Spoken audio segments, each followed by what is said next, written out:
Je 29. októbra.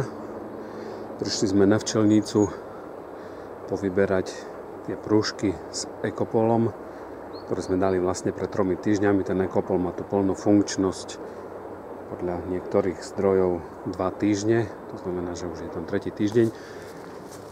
Fungoval naozaj tak, ako sme boli zvyknutí. To znamená, v prvý deň spadli stovky klieštika, na druhý deň poviem desiatky a na ďalší, 3. a 4. to už boli len nejaké jednotky. Pred 2 dňami sme boli očistiť podložky, tak bolo sem tam 3-4, ale to bolo po viac ako po týždni napadaných klieštikov.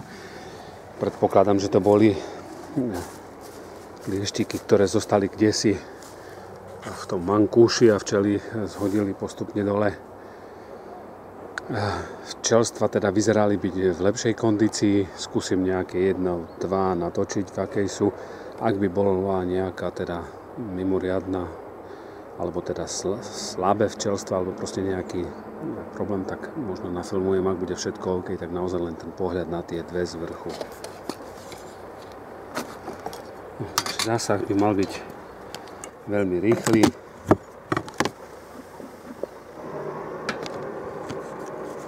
Dáme preč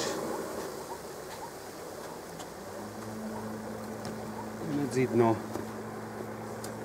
No vlastne vyberieme aj kelinky, v ktorých sme podávali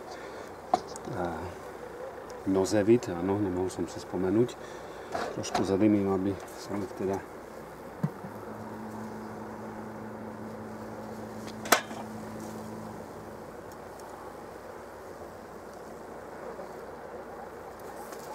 dostal som žihadlo, pretlačil som včelu.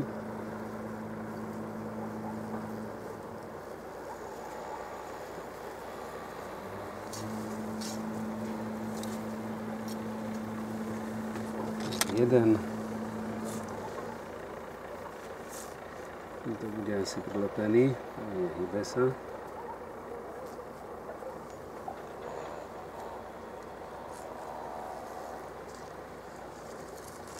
Tak, druhý. Takže včelstvo vyzerá byť pekne v kondícii, včely sú všade z tejto strany pri prepážke. Dokonca ich vidím dole v tom vankúši. Takže je to oproti minulému roku naozaj taký optimistickejší pohľad. Dúfam, že to takto zostane celú zimu. Skúsim potom ešte ten vedľajší.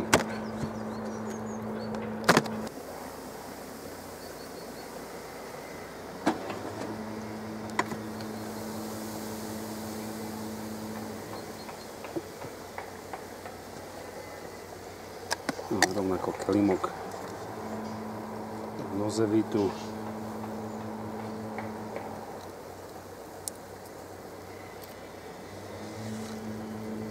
A prúžky.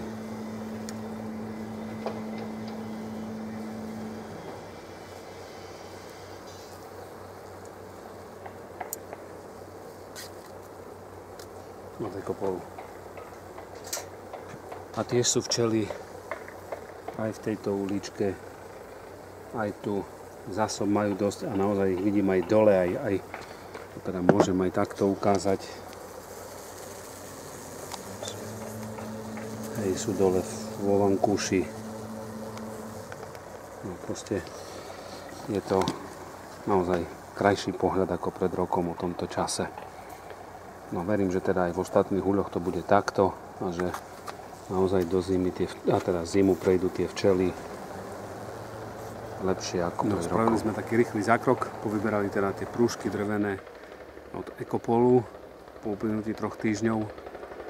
V podstate včelstva sú oproti minulému roku naozaj v lepšej kondícii.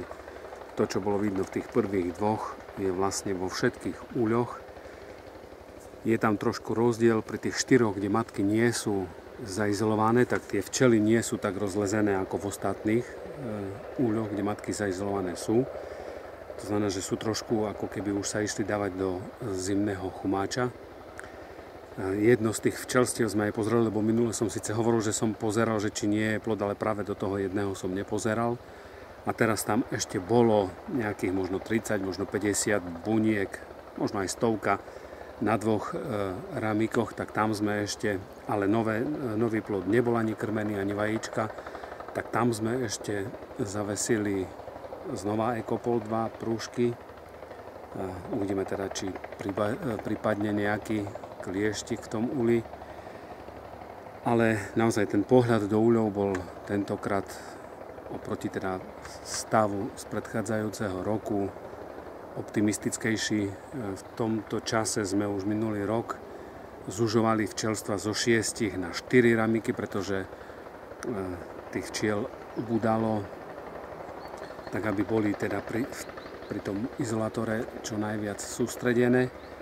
Zatiaľ takýto zásah ani v jednom z tých včelstiev som neusúdil, že je potrebný. Včely dokonca, keďže máme teda pod plodiskom nízky nastavok, kde boli zásoby s medom, tak včely sú aj tam prevesené. Dokonca toho roku ani tie zásoby tak neprenášajú ako v predchádzajúcich rokoch. Podľa mňa ešte bola nejaká neskorá znáška a proste zásob majú nad mieru. Hádam to teda v jari bude priaznivé počasie a nastúpi taký raketový vývin a spotrebujú, vychovajú zdravú generáciu nových včiel.